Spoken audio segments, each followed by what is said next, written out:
Saudara, pelatih Sinteyong telah memiliki gambaran siapa saja yang akan menghuni skuad Garuda di Piala AFF 2024. Kita akan bahas bersama manajer Timnas Sumarji yang nanti akan bergabung kemudian. Namun sekarang ada juga analis sepak bola M. Kusnaedi yang sudah bergabung bersama kami. Selamat petang, Bung Kus. Selamat petang, Bung Radi. Baik, ini kalau kemarin saya mau menganalisis sedikit hasil uji coba melawan Bali United. Kemarin hasilnya 2-1, Bungkus. Ini kalau kata Coach Shin, katanya belum puas dia ini, katanya 2-1 ini bukan hasil yang sebenarnya bisa dihasilkan dengan skuad yang ada. Kalau dari analisisnya Bungkus bagaimana? Iya, memang harus diakui bahwa tim yang dibawa Coach Sinteyong ini kan memang belum lengkap ya. Tidak adanya pemain yang sangat penting menurut saya perannya, Ivar Jenner di lapangan tengah, juga tidak adanya Rafa Struijk di depan, ditambah tidak adanya Justin di belakang, memang membuat kekuatan tim ini tidak seperti yang diharapkan. Sebetulnya tidak masalah kalau kita menurunkan tim U23 ke bawah ya di AFF kali ini, karena memang jadwalnya pasti bertabrakan dengan jadwal liga yang reguler. Tapi kalau tim ini bisa memanfaatkan semua yang diharapkan untuk dipanggil, termasuk 3 nama yang saya sebutkan tadi, sebetulnya kekuatan timnya masih lumayan untuk bersaing. Nah sekarang dengan tidak adanya 3 nama itu, daya saing kita memang harus diakui sedikit menurun. Tapi kan Federasi Sepak Bola kita, PSSI, punya misi regenerasi nih Bungkus. Gimana nih kalau ngelihat misi regenerasi ini? Ya, menurut saya memang tidak ada pilihan ya, karena kita juga harus berpikir bahwa jangan sampai klub liga itu juga dikorbankan terus-menerus oleh tim nasional ya. Memang beberapa negara di ASEAN ini dalam tanda petik mengorbankan liganya, menghentikan liganya ketika AFF bergulir ya, seperti Vietnam, Malaysia. Kalau Indonesia kan memang sudah cukup banyak kita menghentikan liga untuk banyak agenda yang lain, termasuk sebentar lagi mungkin ada agenda puasa. Karena itu kita juga harus berpikir bagaimana semua bisa jalan, tim nasional jalan, liga jalan, makanya keputusan untuk memberikan kesempatan kepada tim U23 saya bisa pahami, karena kita juga harus memperkuat liga kita, harus bisa membuat liga kita ini bisa konsisten. Ditambah lagi kita memang juga punya banyak pemain yang muncul dari liga yang selama ini agak sulit menembus tim senior. Nah inilah ajangnya Piala AFF, bukan berarti kita tidak memandang penting Piala AFF ya. Menurut saya memang dalam sepak bola kita harus memilih juga, prioritasnya itu harus ada keseimbangan juga ya. Bisa kita ambil. Ya, harus ada keseimbangan juga antara regenerasi, tapi juga realistis bahwa kita juga harus punya target dalam mencapai satu kompetisi. Kita akan lanjutkan perbincangan Bung Kusnaedi, namun setelah kumandang azan maghrib berikut ini untuk wilayah DKI Jakarta dan sekitarnya. Ya, selamat menunaikan ibadah sholat maghrib untuk Anda yang menjalankannya di wilayah Jakarta dan sekitarnya. Kita lanjutkan lagi perbincangan, tadi sudah berbincang dengan analis sepak bola Bung Kusnaedi dan sekarang sudah bergabung bersama kami juga manajer Tim Nasional Indonesia Sumarji. Selamat malam Pak Marji. Selamat malam, Assalamualaikum. Waalaikumsalam warahmatullahi wabarakatuh. Pak Marji, ini kemarin saya sudah tanya ini tadi ke Bungkus, tapi saya juga harus tanyakan ke Pak Marji. Kemarin pada saat uji coba melawan Bali United, hasil 2-1 yang dicetak golnya oleh penalti oleh Arkan Kakak dan juga Marcelino Ferdinand, ini tidak cukup membawa hati Coach Shin puas. Seperti ini pasti belum puas. Ada apa kira-kira Pak Marji? Ya, jadi kalau kemarin uji coba memang dari evaluasi setelah pertandingan memang dirasa kurang ya, masih kurang. Karena satu, dari skuad yang ada kan memang diisi mayoritas anak-anak kita ya, usia 22 ke bawah.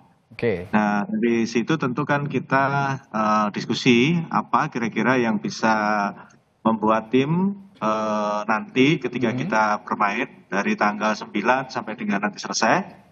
Itu salah satu opsinya adalah mengupayakan mengkomunikasikan kembali dengan klubnya, terutama lini depan dan lini serang ya, striker. Dan kemarin langsung saya lapor ke Pak Ketua Umum dan Pak Ketua Umum koordinasi berbicara dengan klub, dan alhamdulillah tadi siang itu dari klubnya Rafael memberikan izin Rafael bisa bergabung di tanggal 8. Artinya lebih cepat. Tanggal 8 sudah di Myanmar, dan insya Allah mungkin tanggal 9 kalau memang dirasa perlu itu bisa diturunkan. Kira-kira seperti itulah ya kondisi setelah evaluasi kemarin. Oke, ini berita terbaru lagi di Kompas TV. Sepertinya kita pertama kali mengumumkan bahwa Rafael Struijk akan bergabung ya untuk pertandingan pertama melawan Myanmar nanti. Sejak tanggal 8 sudah bisa bergabung. Tentu saja ini jadi angin segar, jadi kabar gembira untuk tim nasional U22 yang akan berlaga di Piala AFF. Tapi memang PR-nya kemarin itu pada saat uji coba lini depan, ataukah memang aliran bola dari lini tengah yang kurang optimal, Pak Marji? Nah, kita lihat memang dari ini, kalau pertahanan udah bagus, Oke. lini tengah sudah lumayan, Arkan Fikri juga lumayan bagus bermain, dan di tengah cukup kompak ya. Jadi cuma memang kemarin kan terkendala soal apa namanya goal getter ya, soal bagaimana bisa mencetak gol gitu, sehingga kemarin kita diskusi. Ya apapun alasannya kita juga harus mempersiapkan itu semuanya dengan baik lah ya. Ya akhirnya diputuskan untuk berupaya mengupayakan supaya Rafa bisa gabung gitu. Kira-kira seperti itu. Oke, saya tanya ke Bungkus. Ini angin segar Bungkus, Rafa gabung nih. Gimana lini depan? Artinya sudah tidak ada keraguan lah ya? Iya, jadi memang terlepas dari materi pemain kemarin yang diturunkan lawan Bali ya, saya pikir memang tim itu penting memiliki pemain-pemain yang teruji pengalamannya di level internasional ya. Dan pemain seperti Rafa, seperti Ivar, itu kan sudah punya jam terbang yang tinggi bersama timnas senior, termasuk Marcelino. Karena itu semakin banyak yang bisa bermain pemain senior, itu sebetulnya pasti akan semakin baik. Cuma memang harus diakui bahwa salah satu persoalan kita ini kan sebetulnya tengah dan depan. Saya sejak awal mengatakan kalau belakang itu aman ya, karena pemain yang menggantikan peran Justin masih ada banyak alternatif. Tapi tengah dan depan kita memang perlu betul penguatan. Ketidakhadiran Ivar itu menurut saya sedikit mengurangi keseimbangan. Meskipun kita masih punya banyak alternatif seperti Arkan, Rivaldo dan sebagainya ya. Tapi sebetulnya kalau Ivar bisa bergabung akan lebih luar biasa. Nah kalau misalnya Rafa bergabung itu akan membantu menjaga keseimbangan. Karena Lino bisa sedikit diminta untuk membantu lapangan tengah. Lino ini kan karakter menyerangnya kuat. Tapi di depan kita banyak alternatif, ada Rehan Hanan di kanan, kemudian ada Rafa, ada Hoki, sehingga kalau dibutuhkan Lino bisa menjaga keseimbangan di tengah. Tapi kalau misalkan di tengah sudah dianggap kuat, Lino bisa didorong ke depan. Jadi ini kan turnamen yang jadwalnya cukup padat ya. Meskipun waktunya cukup panjang sebulan, tapi jadwalnya cukup padat. Karena itu banyak alternatif akan semakin baik bagi pelatih. Oke.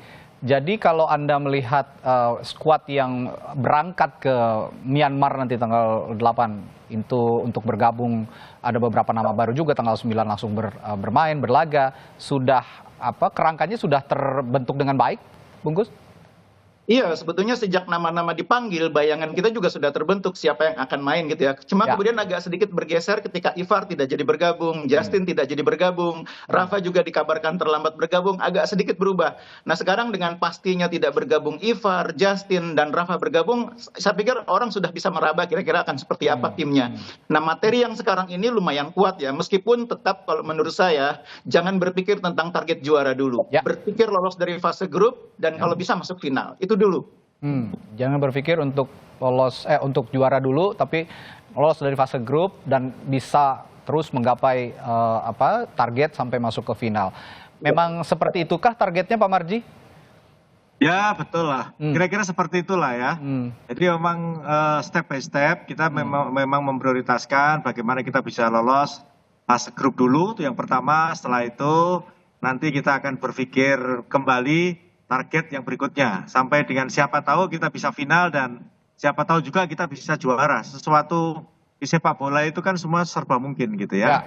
Ya semua kita akan berupaya dan berusaha sebaik mungkin lah. Ya ini target realistis juga, bahwa ya yang penting fokus dulu ya, fokus. Dan tadi kalau kita berbincang beberapa hari lalu Pak Marji, bahwa Coach Shin itu sebenarnya memberikan fondasi di dalam tim itu adalah kedisiplinan dan juga komitmen gitu. Sejauh ini apakah itu sudah terbentuk untuk anak-anak U22 ini? Ya, jadi itu salah satu komitmen yang saya jujur ya, saya di tim, saya sangat senang dengan perkembangan anak-anak ini. Yang pertama komitmennya adalah bagaimana supaya anak-anak ini betul-betul kuat dalam hal pertama kuat fisiknya, kedua kuat mentalnya. Dua hal itu selama TC kemarin boleh dikatakan perkembangannya setiap hari itu sangat meningkat. Dan itu bisa dirasakan. Kerja adalah bagaimana skillnya para pemain ya. Saya lagi mengisi skillnya para pemain dengan taktik dan strategi yang memang sudah dipersiapkan oleh Coach Jin. Oke. Tentu bermain dengan contoh misalkan Myanmar, terus nanti dengan Laos, selanjutnya dengan Vietnam, tentu berbeda-beda caranya. Ya. Itulah yang saat sekarang ini dipersiapkan dengan baik oleh tim kepelatihan, tim analis semuanya sudah bekerja, dan sekarang ini fokusnya adalah bagaimana mengisi skillnya para pemain dengan strategi yang memang akan dipersiapkan khusus untuk fokus pertama kita melawan Myanmar. Kira-kira seperti itu. Oke, Pak Marji, tadi juga saya sempat bahas dengan Bungkus soal regenerasi, bahwa ada 4 pemain yang pada saat training camp ini mengalami cedera dan akhirnya tidak bisa ikut dalam skuad timnas di Myanmar nanti untuk melakoni laga awal di Piala AFF. Tapi ini juga perlu ada regenerasi begitu ya dengan pemain-pemain tidak hanya yang dari diaspora ataupun abroad gitu, tapi pemain-pemain yang berlaga di liga lokal. Nah, bagaimana menjaga keseimbangan bahwa federasi sendiri PSSI punya misi untuk regenerasi, tapi juga memiliki target yang juga bisa tercapai. Kira-kira bagaimana menyeimbangkan itu? Ya, itu adalah PR kita semuanya. Federasi juga punya PR khusus berkaitan dengan menyiapkan regenerasi ke depan yang lebih baik. Maka saat sekarang ini federasi sangat mendorong khususnya satu peningkatan kualitas di liga, mulai dari Liga 1, Liga 2, Liga 3, dan sekarang ada Liga 4. Tentu itu juga dibarengi dengan adanya youth ya, youth diperkuat. Ya. Sehingga dengan adanya itu semua pasti nanti akan berkesinambungan. Ditambah juga yang harus kita ingat bahwa turnamen-turnamen memang harusnya dijadikan salah satu opsi terbaik untuk diperbanyak. Saya melihat contoh seperti di Sumatera Utara. Di Sumatera Utara itu turnamennya cukup banyak, Asprofnya cukup aktif, sehingga dengan adanya itu mendorong anak-anak kita itu betul-betul dia mau menyalurkan hobinya dan ada keinginan untuk mencari pekerjaan dari sepak bola. Jadi sebenarnya hal-hal itulah yang harus didorong ya. Saya juga artinya berkaitan dengan hal yang youth ini berharap sih semua Asprof bisa menjalankan sesuai dengan apa yang diinginkan gitu ya. Semua sebenarnya sudah ada ya realnya. Sekali lagi hal-hal seperti ini bukan hanya Sumatera Utara saja, tetapi di Asprop lain juga sudah mulai menjalankan hal yang sama. Artinya memperbanyak turnamen-turnamen yang ada di negara kita. Itu salah satu opsi yang terbaik. Sehingga akan muncul talenta-talenta baru yang bisa kita panggil, bisa kita seleksi untuk timnas. Baik itu dari usia 16, lantas 17, 19, dan seterusnya lah. Kira-kira seperti itu. Oke, itu untuk kelompok umur yang juga akan dioptimalkan. Kalau Pak Marji bilang youth tadi ya. Nah, Pak Bungkus, tapi kalau melihat, balik lagi bicara regenerasi begitu, scouting yang dilakukan oleh federasi sejak saat ini, baik oleh PSSI, itu sehingga kita bisa juga melihat potensi-potensi pemain yang bermain di liga lokal, tidak hanya yang abroad begitu ya. Bagaimana scouting yang sudah dilakukan sejauh ini oleh federasi? Ya, di sini saya pikir penting sekali kita menghidupkan peran badan tim nasional ya. Tentu pasti sudah ada badan tim nasional ya, tapi perannya harus lebih dihidupkan lagi. Nah, perannya itu bisa hidup kalau kompetisinya banyak. Karena pasokan data bagi badan tim nasional itu melalui hasil talent scouting yang didapat dari kompetisi. Dan itu tidak cukup hanya Elite Pro Academy. Elite Pro Academy itu cuma berapa klub sih? Berapa pemain yang terlibat? Mungkin cuma ratusan jumlahnya. Sementara di usia muda itu ada jutaan pemain yang bermain di berbagai event, dan itu banyak yang eventnya tersebut tidak terpantau. Nah, saya pikir memang harus didorong PSSI kepada setiap Asprof itu untuk memberi ruang bagi digelarnya event usia muda ya. Jadi istilahnya event usia muda ini kan pintu masuk sebelum mereka nanti berkarir profesional. Jadi sebelum mereka menjadi pemain Elite Pro Academy, mereka harus bertarung dulu di level kompetisi atau turnamen-turnamen lokal. Makanya kalau saya sih mendorong usia muda itu tidak hanya digarap oleh PSSI, tapi juga melibatkan pemangku kepentingan yang lain. Dulu seperti yang sering saya ceritakan, Menpora itu juga punya Piala Menpora yang menghasilkan banyak generasi pemain yang sekarang main di Liga 1, ada Beckham dan sebagainya gitu ya. Nah, itu harus harus dihidupkan lagi. Jadi tidak cukup hanya PSSI, stakeholder yang lain itu harus dilibatkan, termasuk keluarga. Karena usia muda itu investasi di mana yang paling berperan itu keluarga. Nah, tapi sekali lagi bukan masalah kompetisinya saja, juga tata kelolanya tentu menjadi sangat penting. Badan tim nasional harus punya bank data yang kuat. Sehingga ketika katakanlah kita mau memanggil tim yang usianya 23 tahun ke bawah, itu tidak perlu hanya menunggu dari hasil kompetisi pemantauan. Tapi BTN sudah bisa menyodorkan kepada pelatih, ini 10 pemain terbaik di usia 23 yang mainnya back kiri, karakternya masing-masing apa. Ini 10 pemain terbaik yang mainnya posisinya back tengah, karakternya apa. Yang satu main kaki kiri, yang satu main kaki kanan, yang satu headingnya bagus. Itu datanya lengkap di BTN. Sehingga pelatih tinggal memilah dari data itu, oh saya mau pemain yang karakternya kaki kanannya kuat, mendampingi misalnya pemain yang sudah ada, Ferrari. Saya mau back tengah yang jangkung, yang duelnya bagus. Nah, tinggal dipilih dari bank data. Saya yakin sih pasti sudah dilakukan ya. Cuma harus lebih intens lagi pendataannya. Karena saya yakin sekali di luar sana masih banyak pemain kita, terutama di kampung-kampung, yang punya potensi tapi mungkin belum terpantau. Ya, dan dalam sepak bola modern, termasuk Coach Shin juga saya memperhatikan bahwa pemain-pemain yang versatile, yang bisa mengisi banyak lini itu diperlukan dalam sepak bola modern.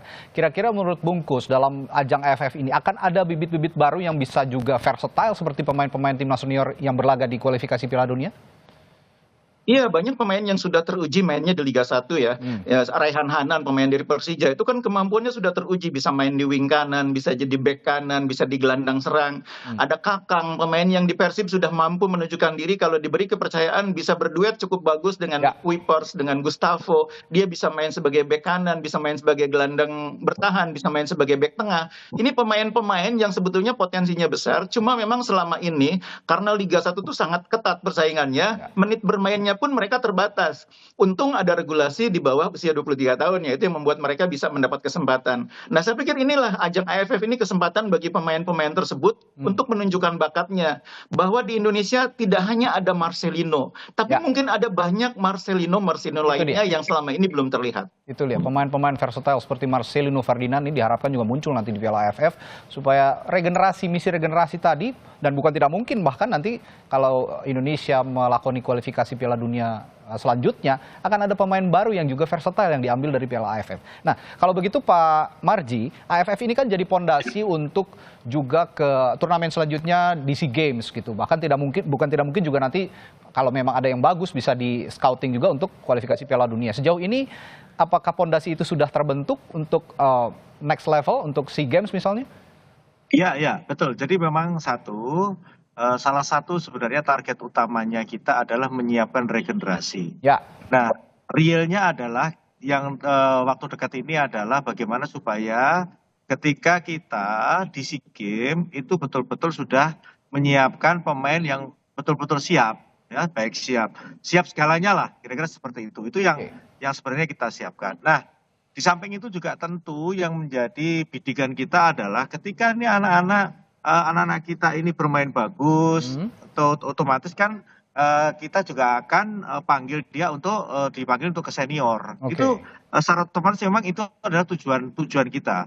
Sehingga dengan adanya mempersiapkan anak-anak kita di usia 22 ke bawah ini untuk AFF ini ya salah satu hal yang memang tujuannya supaya apa yang kita inginkan selama ini berkaitan dengan regenerasi itu betul-betul ada dan terbukti gitu loh. Kira-kira seperti itu. Oke, Pak Marji, besok kabarnya akan berangkat ya timnas ya dari Jakarta menuju ke Myanmar, dan sudah ditetapkan 23 pemain yang akan berangkat, dan nama-namanya kapan kira-kira akan di-announce oleh Coach Shin?